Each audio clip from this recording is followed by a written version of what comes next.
Hey everyone, a big welcome to the Forge Ahead show, hosted by me, Nick Elston, inspirational speaker, creator of unique mental health engagement strategies, a transformational speaking coach, and a mentor to have in your corner.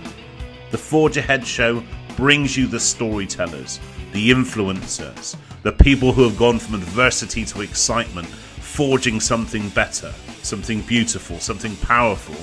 So stay tuned, dive in, and be inspired by today's very special guest.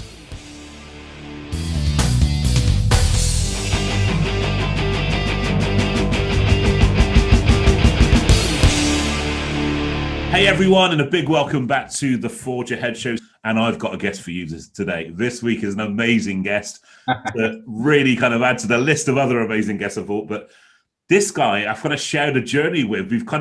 It's amazing. Well, we're going to go through all that. Before I get too far ahead of myself, I have Mr. Fidel, the Kingmaker Beauhill. What a lovely welcome, Nick. Mate, it's good to see you, my man. It is good to see you, brother. Yes. So before we get into where you're from, let's get into where you are now. Tell us about yourself, buddy. Wow. Well, yeah, my name is Fidel Beauhill. I am the modern man coach, aka the Kingmaker. I'm a men's masculinity and life coach. Basically, I help guys who have been through divorces, breakups, or having a midlife crisis, and help them step into their positive masculinity and feel good about being a man again. Man, there's not enough of that. So yeah, I work with women. I've just finished a women's group program, actually, the Council of Queens, which is really, really interesting. Nice. We finished wrapped that up last week. So that was a pretty cool adventure. But yeah, I'm flat out at the moment, and I'm just about to launch my coach academy. So we're moving into building a coach school. So we're training other men to step in to do the same sort of work, to work with men. I read some stats recently the other day that it's kind of like life coaching and personal development is just such a female-led industry, which is wonderful. You know, I saw a sort of the list of the top 10 coaches in 2020. There were Tony Robbins, I can't remember the other guy, but 8 of them were women. And it's like, this magnificent industry kind of like built and led by some amazing women out there. But that does mean to say that with this stuff that's going on with personal development, yet again, kind of with emotional intelligence and these kind of like conversations about relationships and who we are and evolution and all this, women are moving further and further ahead of us. So I think there's a need for more male coaches out there. There's a need for more men to engage in personal development, therapy, coaching, however they want to do it, and just start being able to have this conversation and engage with themselves a little bit more, you know, with that point of the Maslow's hierarchy of needs now, aren't we? Self-actualization. Yeah. Let's do it, guys. So there's two really interesting things. I love these conversations, and the reason I bring on people like yourself is because culturally we just have these conversations. We go down rabbit holes and look at different things. And right from the start, we've done this. So I'm going to go with this. I went in. Recently, we've been speaking about the gender imbalance in speaking. So when I run my monthly speaking academies, 80% are female. When I get to professional stages, whether that be stadium or conference, predominantly, I think there's a better mix in the corporate space, but 80% are male. There seems to be a disconnect in between. But as you also alluded to, as a male working in the well-being and mental health space, it's actually quite a big selling point, a man talking about mental illness and mental health. For sure. So gender plays a really important role, doesn't it? Both ways.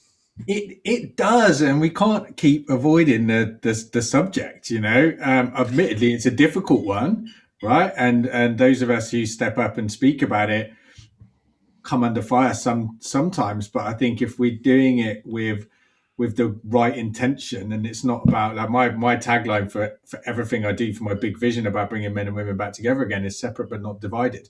We have to be able to have these separate conversations. We have to be able to talk about men. We have to be able to talk about women. But as long as it's not about driving the divide, you know, as long as it's understanding that we have separate issues, separate problems, separate ways of doing things, and we are different. But that doesn't mean that we're better or worse. You know, it's about bringing us all back together.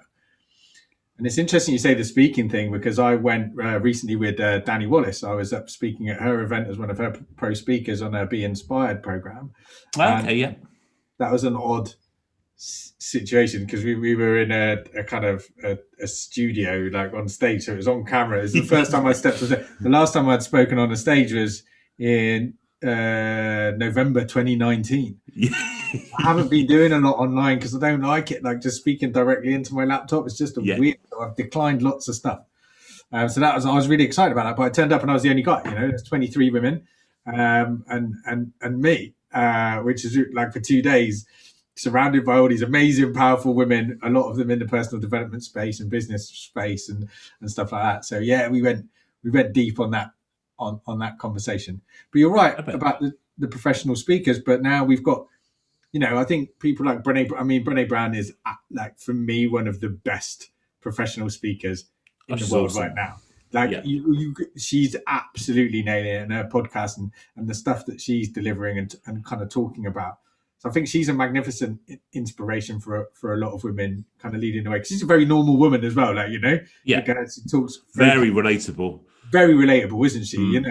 Her age, her size, for one of a better expression, and the way that she talks about her family, the fact that she's a successful businesswoman, she talks about her husband and the stuff that they face, and yet there she is, the most viewed TED Talk in the world, Netflix special. We've got more and more women stepping up on the professional speaker circuit, and I think it's brilliant. Yeah, I think so. I mean, obviously, Brené Brown's thing is talking about vulnerability, something that's a big passion of mine. I know it's a big passion for you as well, and actually harnessing vulnerability so it becomes to work in our favor, not something that we're just constantly afraid of in life and in business. But you also mentioned about that you kind of sometimes feel you have to defend your corner, talking about and working in the space that you do. How does that look? What kind of kickbacks? What kind of fight backs do you get from people around what you do? Yeah, I mean, it's not even so much about what I do. Definitely my kind of like philosophy, where I talk, because what I talk about seems quite. It's not even old fashioned or from a couple of generations ago, when I talk about the masculine and feminine and those kind of like that role of the masculine leading and the feminine kind of receiving and following. Like, people really struggle with not having that related to this kind of like power dynamic that we're used to. Do you know what I mean? And this kind of where it's about controlling and manipulation rather than about a beautiful balance. I'm literally just having this conversation. I'm down at my brother's at the moment, having this conversation with him and my sister-in-law, who are not same generation, but they're in early 30s, and I'm sort of mid 40s now. So there's quite a difference, and they're very professional down here in London and stuff. And so some of the stuff I talk about, they're just like, it just doesn't quite sit with a lot of people if they're new to it. And so I get it. I get the resistance. And what I'm talking about, and a lot of other people who talk about this kind of dynamic, and even just the very word masculinity and femininity triggers the hell out of people. Like, it's a real emotive subject. And it's interesting to watch people work with that emotion. And I think for whatever reason, my kind of like little talent, for what it's worth, the thing that gift that I've been given that I'm using for this is an ability for people to actually kind of listen to me, and especially women. They kind of have an inherent knowledge or feeling that I'm not saying something bad, even if what I'm saying might trigger them. They know they kind of want to keep listening, and they want to delve a little bit deeper with me. And I've been blessed with that. For whatever reason, people kind of want to engage with me and listen to me, and don't just write me off if I say something that seems a little off to them, which a lot of people can't get away with. And so I think it's important to use that talent or gift or whatever it is. I can't even describe what it is, to have difficult conversations, right? I've got this ability to be able to push difficult, emotive, potentially triggering conversations without triggering people so much that they don't want to engage with it. And so it's kind of my duty to use that talent to talk about this stuff. It's important. It's important. You have to do something because it's not working at the moment. So also I think that, do you find that across the cultural divides, there's different levels of resistance or awareness or openness around the subject of masculinity and femininity on the flip side of that as well? So do you mean sort of from different? So in terms of race or sexuality or yeah. Well, so we'll talk about sexuality first and where we are with all of that LGBTQ plus and the whole kind of like trans topic and conversation that there is now. Again, where I've got a few trans men and women who I speak to behind the scenes who kind of keep me in kind of check, I sense to check myself. No, I don't. Yeah, I get that. Yeah. And sometimes I feel like I've got to caveat some of the things I say because what I talk about is masculine and feminine in men and women, cisgender, heterosexual relationships, right? Yeah. And again, that's something that I come under fire for by some people because they say, well, what about trans people? I'm like, I'm not trans. Like, I don't understand that. I'm not going to stand up on stage and pretend to kind of speak about something like that would be out. It's like a white guy's not going to stand on stage and talk about the plight of the Black British youth, is he? Do you know what I mean? That's absolutely. That's not my place. However, to not be able to talk about cisgender heterosexual relationships is a nonsense. Like, of course we have to talk about it. There's millions of us out there, like, and I shouldn't have to put a kind of an NB or whatever before I say something. And funnily enough, again, it's not usually people involved in those communities that get upset about what I say at all. They totally get it. It's people being offended on their behalf. Similar thing to race. So, okay. And actually nobody understands about masculine and feminine more than somebody who's transgender. Somebody who totally understands that it's something energetic and within, and it's about more than what's between your legs, because they actually feel either masculine in a female body or feminine in a male body. So they get it. They get what I'm talking about more often than not. So yeah, that's always an interesting one. Same with sort of gay and lesbian couples and stuff. And quite often, again, in the conversations I've had with that, they totally understand that even within that dynamic, there's a masculine and a feminine. One of them plays one part of the polarity role, As for culturally, yes, there is. There's all sorts of stuff going on. I'm half Jamaican, and that is a very there's a very interesting mix and a lot of stuff that gets unsaid in that space. There's a huge element of kind of traditional masculinity and toxic masculinity. When men are men, in all areas of life. However, behind the scenes, there's also, it's still illegal to be gay over there, despite the fact that essentially we had a gay prime minister. He will never admit it. Most people won't, but I think it was one of those open secrets. Yeah. And yet again, you also see this thing with Jamaican men as well, where there's this edge of kind of flamboyance and feminine creativity that's behind quite a lot of done in a very macho way, which is really, really interesting. The last time I was over there, I went to an art exhibition, and there were some people from America who came over and went into Trenchtown and worked with like gang members there, and they were like, right, you know what? You can use whatever materials you want. We want you to design like fashion, costumes, and everything else like that, and we'll photograph you.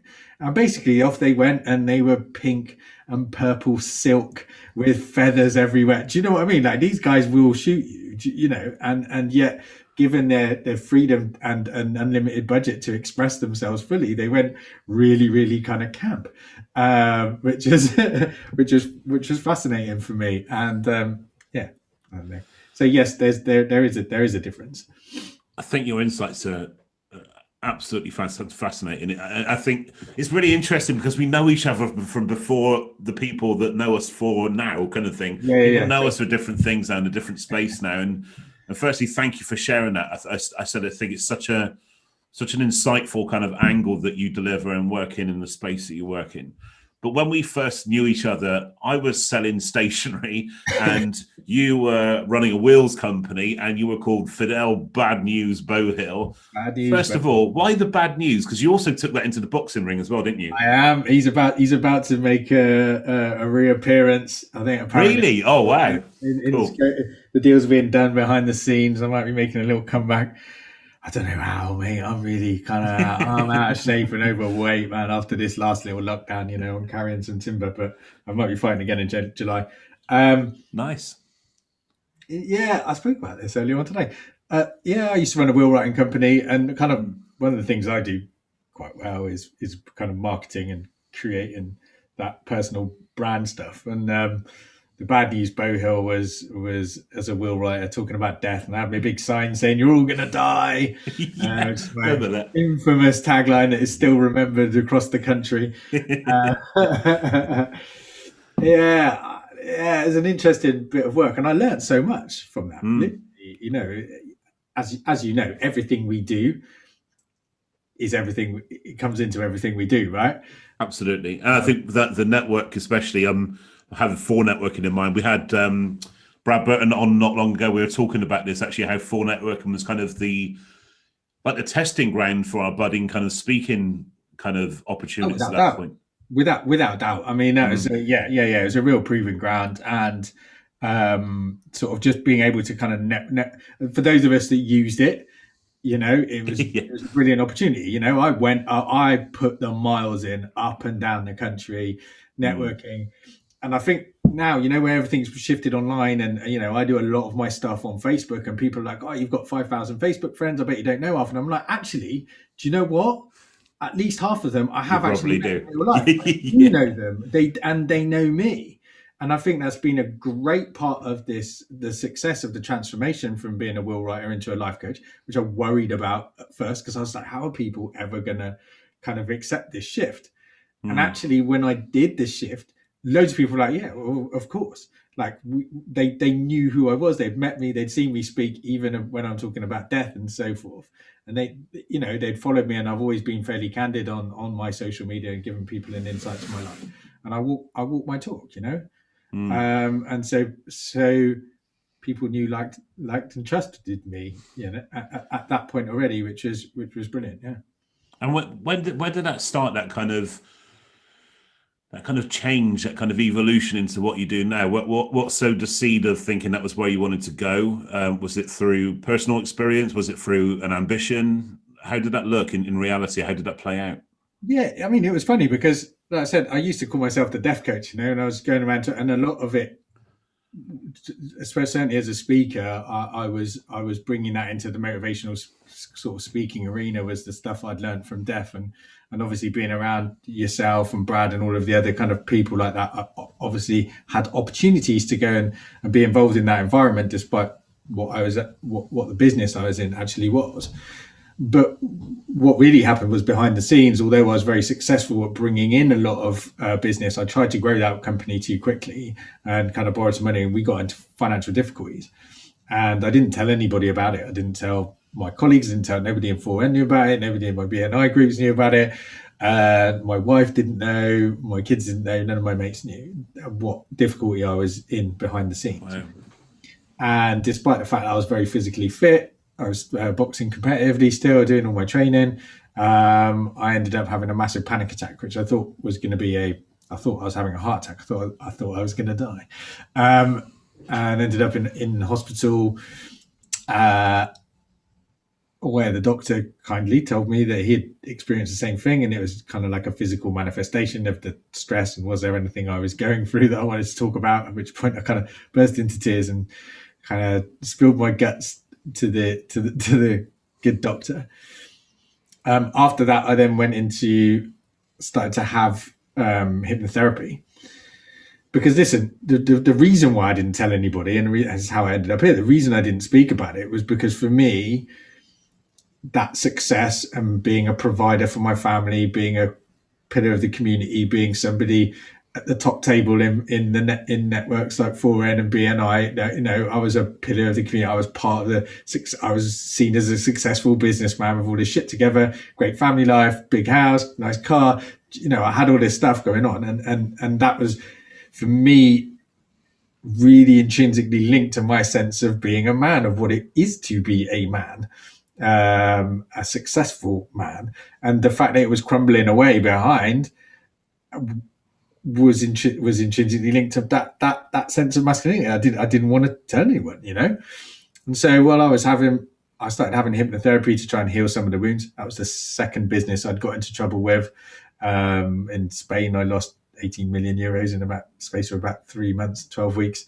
Wow. And my €1 million villa and pools and cars and everything went really quickly. So this was the second time this had happened. And so I needed to do some work on my relationship with money. So I went and had some hypnotherapy. When it was finished, I kept going. So I was like taking my brain to the gym, and I was annoying my hypnotherapist. And she was like, if you're that interested in it, why don't you just go and study it? So I did. I did a hypnotherapy course. Then I discovered NLP. And there was a 5-year journey of me going through learning NLP, learning hypnotherapy, timeline therapy. I did my personal trainer's qualifications and stuff. And all the while I was kind of boxing and trying to wind up my wheel right in business slowly. And if anyone's been on certainly the NLP process right the way up to master coach level, it's a very, very deep personal development and therapy process. At which point you really learn and really connect with kind of who you are. The real turning point was the question. I think it was when I was doing master prac level of NLP, and I went home and I had my flip chart out and I asked myself, who am I? I don't know if you've ever asked yourself that question, Nick. Have you ever asked yourself that question? Spent some time for a while. It's a terrible question. Don't do it to yourself. It's a rabbit hole. Because I think by the time you get to an answer, it's probably changed again. So it's a never-ending quest. So I got a bit frustrated with that one. And then I asked myself a really great question that I now ask with all my clients, actually, which is, what do you have to offer the world? And that's a beautiful question. And I sat with that for a few days, that kind of like, who am I? But what are the gifts? How is that useful? Which is where I kind of understood my ability to have difficult conversations, which came about in wills, right? Telling everybody, like, how did I get away with that? I used to wander around with a sign saying, you're all going to die, but people used to love it. Like not many people can get away with that. And I watched other people try and copy me and they couldn't get away with it. Right? Because I was coming from a genuine place. And so I was thinking about this is where are the difficult conversations? What can I have? What do I believe in? Who am I? I'm a man who's real comfortable with my masculinity. I was brought up by my mum, who's a very strong feminist, and I learned so much genuine, like, core respect for women and the feminine in the world and the goddesses and everything else like that. My mum also made sure that I was really confident and comfortable with being a man. So I've got this balance going on. Once I clocked that and I started talking to other men, I realized that I was fairly unique. Like, so many men out there do not have a positive relationship with their sense of masculinity. You say the word masculinity to a lot of men, they're like, oh, no, we don't want a part of that. Like, that's all this alpha male knuckle dragging stuff, like this real negative impression of what masculinity or being male means. Like, imagine using the word like male empowerment. Like, you want to do what? You want to empower men? No, we can't have that. There's big fear from women, fear from men of their own power. And I was like, dude, this is a problem. And then I went through my own divorce and realized again, there was nothing out there to support guys through this. Also realizing that 52% of marriages are ending in divorce. Looking around me and realizing that men and women are moving further and further and further and further apart. Our generation has been hopeless at holding together traditional marriage and long-term monogamous relationships. We're terrible at it. We've got women who are coming out at the other end of these divorces exhausted from being in their masculine energy, feeling like they've been sold a bit of a duff idea of having to copy men and mimic men in order to be successful. And really, they feel the same way about, you say the word femininity to a lot of women. They go, oh, no, we don't want any of that. That's weak and pink and fluffy. Like, what a total misunderstanding of femininity. Men feel the same. Well, we know what masculinity, that's a thing. It's like, how can you feel negatively about something that is so essential to who you are? It's so core as to who you are. You are a man. Like, there's very few truths that are so true. Like, you know, that is part of who you are. To not feel positively about that, I think, is an issue. And so that's how I got here, and that's why I do what I do. That was a long explanation. Thank you so much. Well, thank you for sharing so openly as well. It's great when people just kind of really share their stories in a really candid way, because people relate to that. Then people will relate to the authenticity you're showing. So again, big thanks from me and from everybody else watching and listening to this. So you mentioned NLP. Now, it's something that I'm familiar with, I guess, in a very kind of superficial way. So neuro-linguistic programming. Tell us all about NLP. How does it look? How does it work? And how does it work with your clients? It's interesting, actually, because sort of at a basic level, and I don't actually practice pure NLP very often anymore. I'm much more of what I would describe as an intuitive coach. Language does play a massive part, and as you move through the NLP stages, where it goes from being a real pure kind of like therapy with lots of tools, the NLP practitioner level is really, really great, and it gives you a load of kind of tools to help people move through lots of stuff. But I very rarely use that skill anymore. So NLP, neuro-linguistic programming, essentially is the language of the mind. And it's about helping people with the way that we think about things and the way that we process the language and the way that we view the world, how we process that in the language we use within our mind, and the issues that can create and the solutions that can create just by changing the language that we use to talk to ourselves, you know, which is really, really important. So that's NLP. Thank you. And I think as a solution-focused person, as you are working with clients, how do you protect yourself when you're working with other people potentially going through really challenging times? Great question, Nick. Great question. And that's very pertinent, you know, because during the last year and a half, during the lockdown process, kind of, I've really, really had to double down on kind of self-care. It's been intense.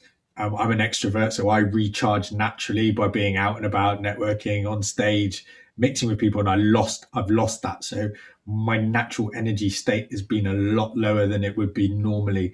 And so my kind of resistance to be able to protect myself from the negative energy, I will say that, like, you know, from people, not just my clients, but generally being online, running my Facebook groups and the bombarding of messages and people just, this is the thing about Facebook in particular, is that like you're accessible. People can just fire you stuff at any point, day or night. And they feel like they're entitled to do that as well if they're in your group or something like that. And they have no kind of concept of what that does. You know, you read something where a guy's messaging you about feeling suicidal or going through a divorce or just had something horrible, you know, just being told he can't see his kids anymore or something like that. You can't unsee that. And although I've got much better boundaries now than I did at the beginning, you know, to like, I couldn't possibly take it all on as much as you want to. And I used to run myself ragged, responding and replying and engaging with everybody that reached out to help me. But you can't do it. You have to save yourself for yourself and for your family and for your kind of paying clients first and foremost. And so those boundaries have got a lot stronger during lockdown, you know, and I've really taken time. I've got really into kind of energy work. I have Reiki, do a lot of meditation, yoga, keeping fit. I'm out barefoot walking, grounding, hugging trees. You've probably seen my pictures of that of me hugging trees. Science is backing it all up. I do a lot of work with my clients now. I've got them all out, and even some of my mates are out barefoot walking, hugging trees. Really funny. And yeah, I've Well, seen that. I And I think, well, go, we're recording this. Actually, even though this is going out later, we are recording this in Mental Health Awareness Week. And obviously, the theme is yeah, connecting with nature, plays a huge part. it And is, you isn't it? mentioned exercise, and you also mentioned the comeback, the boxing comeback. Now, if I'm right in thinking, correct me if I'm wrong, you got into boxing through kind of a movement around white collar boxing, wasn't it? So it was basically taking people that were not used to boxing, training them up, then in a fight mode. Is that right? And how did that look? Yeah, I mean, so that's the kind of that's where I box competitively in white collar boxing. I didn't go through one of those programs myself. I did it the proper way, according to my coach. I trained with him for, I think it was about like 18 months before I even started training for my first fight. So I didn't go through an 8 week fight camp thing, like a lot of these guys. But I have coached and supported and cornered in at those events, and they have their place for sure. And I think one of them is really beautiful, getting men together, punching each other in the face.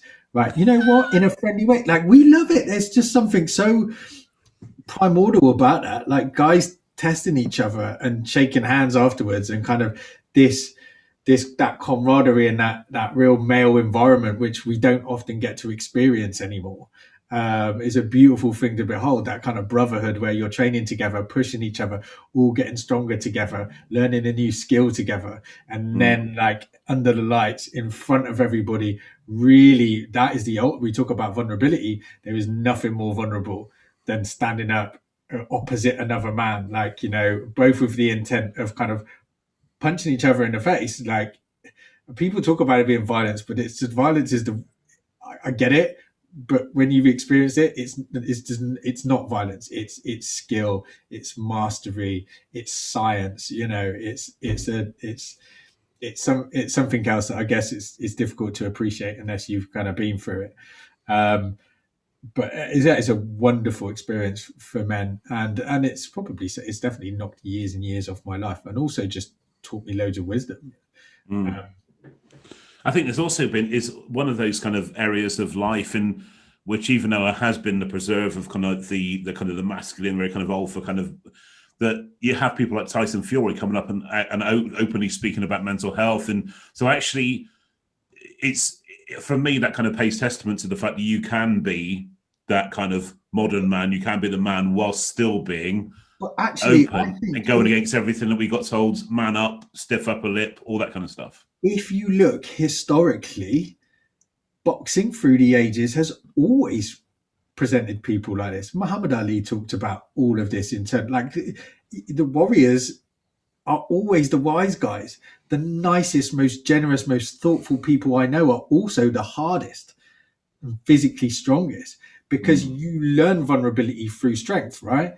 When you've pushed yourself through this stuff, and when you've tested yourself physically, and you understand that it is more than just muscle that makes you strong, it's more, and the emotional stuff, you know, and you can be physically strong whilst also crying and facing heartbreak and turmoil mentally. Like, you know, these guys have spoken out since the dawn of time. You've always had boxers talking about this stuff. And Amazing. I think Tyson Fury is actually, we're putting it into context now. And I follow quite a lot of boxing pages and stuff. And when you see some of these quotes from these guys like Rocky Marciano, and all these guys from back in the day, they were talking about this stuff long before anybody else was. They were talking about the paradox of vulnerability, in a strong man, you know, and kind of perceived weakness, and all this sort of stuff, and how difficult it was for them, because they were always held up as this essence of masculinity and perfection and this, that, and the other, but they were often great big mental and emotional messes behind the scenes. And so there's a lot of wisdom to be learnt from the warriors, a lot of wisdom. So maybe through strength, in by any definition of that term, that it gives you the platform to remove the mask. If that's the case, I mean, I was not aware of. I'm not a boxing fan per se. I followed you, and that was about it. Yeah. But before that, I wasn't aware of any of that. So really great for me to kind of get an understanding around that as well. But maybe that's it. Maybe actually, when we do feel that strength, that we feel we can unmask ourselves, not trying to be somebody else or something else. Without doubt, because it gives you confidence. it gives you confidence when you're physically fit and strong and kind of capable. And look, like I said, the people ask me when the beginning of my personal development journey was, and thinking it's when I started doing NLP or hypnotherapy, and it's not. It's when I started boxing years before that, because it's such an internal process, the like pushing yourself through all this stuff and really digging deep. Who am I? Like, why am I doing this? Why am I putting myself kind of like through this? And you experience it like real strong emotions when you're tired and hungry, and in pain. Like, you really learn and build resilience and mental fortitude, and experience the weakness, where you're there just going, I cannot possibly do any more. And you discover, because somebody else is pushing you, or you've got a desire to push yourself and a reason to do it, that you haven't run out at all. As David Goggins says, whenever your body says you're finished, you've got 40% more every time. And then there's the kind of poetry and the art of combat as well, standing in the ring. And again, you look back at Muhammad Ali and lots of other people before him, the kind of the poetry that they've always brought. And what's his name? Lao Tsung, who's wrote The Art of War and stuff like that. There's a lot of relatability to kind of combat and life. It's a great metaphor. Yeah. I was running a session in the week and used that kind of Roosevelt quote about the gladiator in the arena. It's beautiful. It's powerful stuff. I mean, so I guess this is probably the $64 million question. How would you define the modern man as you see it? We're finding it. Like, I don't pretend to have all of the answers with this, and I'm very upfront about that. I think my job is about looking to find an answer and creating it, because we haven't got it. There isn't a final piece to this. My thing is about, human beings have been around for 3.5 million years. Modern society began 3,000 years ago, right? At the very earliest, and really how we're living now is 50, 100 years old. And so the three parts of being a human, this is my theory, we have this biological element to us, which is we're animals at the end of the day. And for 3.5 million years, our neurology and biology was designed to walk around in small little groups, hunting and foraging. Like, this is who we are. Now, this other part of us, our intellect, our consciousness, our brain, which has put us where we are today, we're very intelligent creatures. Now we try and use that to deny connection to this part. And to try and think we're superior and above all of this biological element. And it's absolute nonsense.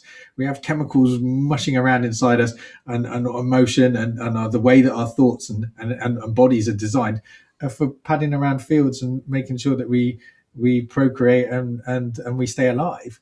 Which all the fears and stuff like that we find, and the stress that we're facing living in this modern world, because we're not supposed to. We're supposed to be sitting in a little cave with a little fire having a chat. And the third element is our kind of spiritual part. However you see that, I think most people who have done any work come to an acceptance that there is a connectivity and there's something special, where we are connected to the universe or God and each other, an energetic element to us as humans. And so my thing is about going right back where people knew stuff that we've pretended to forget now. Connecting with that biological element to us. There's some truths there, and the spiritual element. Bringing that into modern society and going, right, well, how can we use these truths, these facts about who we are, where we spent the last 100 years kind of pretending that it didn't exist? How can we bring that stuff in and bring it into modern society? We don't want to go back to the 50s. We can't do that. Women need to. Women want to. Need to. We need women to be equal in society, in terms of the decision making and government and business and everything else like that. So this isn't about a return of that, but it's about, so how do we bring in that balance of masculine and feminine energy where we can all be comfortable with who we are and our mix of the two, yet still retain the beauty of the tango dance between men and women in a relationship model, and as a society, how can we lower the male suicide rates? How can we stop all of these young men being, I read an stat today that 50% of boys were brought up by single mums, 73% of boys are taught by women only, and it's around about half of boys under the age of 10 have nothing but female influence in their lives. And then you look at the statistic for that and how many of them end up in prison. And we say, well, actually, it's a lack of masculinity, positive masculinity in these boys' lives is the problem. And it's not an abundance of femininity. That's not what I'm saying, by the way. It's not like there's too much women in their lives. There isn't enough men guiding young boys and young men in how to be, because we're not even having that conversation. We're not even, what is it to be a man? We're not having that conversation. And young boys and young men and our generation, we were left alone to try and figure it out. Right. And we didn't do a great job of it. And that must really resonate, because obviously that experience, as you shared earlier on, that was your experience growing up in that environment. It wasn't. I mean, I've always had my dad in my life, you know. My dad has played a massive part in my life. And my dad is a really good, he was the original modern man. When I was born, he worked part-time to help look after me as a baby and stuff like that. My dad is he's a professional footballer, martial artist. Oh, wow. Kind of professor, you know, at the University of the West Indies. So he's like a well-rounded, positive male role model, and I'm really blessed to have had him in my life. So I got that, but I see it around me. You know, I see it. Like I said, we've just started up a charity, Dadvocates. That's all the paperwork's going through at the moment, which is all a bit of a pain. To actually provide young boys and young men who don't have a male role model in their life, we're going to be putting together some mentorship programs and just ways that we can go and interact with them, right from the very small to the kind of over the years kind of engagement, just to be there to say that this is what it looks like to be a positive man in the world, and that it's okay that you're a boy, it's okay that you're a man, it's okay that you have testosterone, it's okay that you want to punch your mate in the face and have a wrestle. Like, it's that, all of that is okay. This is what's not okay. All right, here are the lines, here are the limits, here's how to control that. Here's how to behave yourself. Here's how to learn levels of self-control and behavior, and what's appropriate, what isn't, without having a finger wagged at you, you know, by women who are then scared and bringing all this kind of fear. So you're not scared of yourself, that you know it and you have control. So it's a work in progress is my answer to that. What is a modern man? It's a work in progress. We're going to figure it out, but it's a good thing. It's fascinating stuff, and thank you for sharing that. It sounds an interesting kind of concept as well. So hopefully when you come back next on the show, you can tell us exactly how it's all going. Because it does sound like a fascinating scheme, a fascinating initiative. Yeah, I'm looking forward to getting stuck in. It's going to take a while, you know. We're in it for the long game. You know, I'm not rushing it. I've got a lot of stuff going on with my business, and I can't get distracted from that, because that's what's going to fund it. Absolutely. But yeah, you know, it's a necessary part. There's no point in us all healing ourselves as men if we're not passing that on down as quickly as possible to the next generation, so that we don't have to undo the same stuff again for them.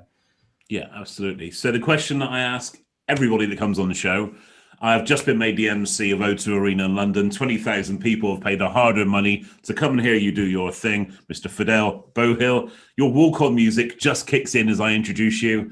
What would your walk-on track be, and why? Oh, wow. Did you email and tell me you were going to ask me this? Absolutely. That'll teach me. Okay. So I'll have to pick between two. It's either some James Brown, Man's World, or one of the ones I did, the Desert Island Disc thing the other day, and one of my other ones is Bob Marley, No Woman, No Cry, which is a beautiful song, and I think that kind of sums up what I'm doing. Good stuff. Thank you so much. Those, along with everybody else who made suggestions on season 2, will be on the playlist available at the end of the season. For now, big thank you, Fidel Beauhill. Thank you, Nick. A pleasure as always. Thank you for your sharing your insights and your experiences with us, and so candidly as well. And For everybody else, big thank you for tuning into today's show. As you may already know, we are now on Apple Podcasts as well as everybody else before.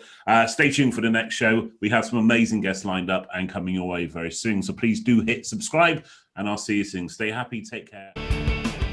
And that's a wrap. A big thank you for tuning in to today's show. Please stay tuned and hit subscribe for future episodes, bringing you amazing guests, sharing amazing content and amazing insights. Really excited to bring you these. The Forge Ahead show is sponsored by nickelston.com. If you want to connect with me, you can find all the ways possible through the website. If you want to drop me a message, always great to hear from you. But in the meantime, if I don't catch you before, I'll see you at the next episode. And you take care, guys. Cheers now. Bye. Bye-bye.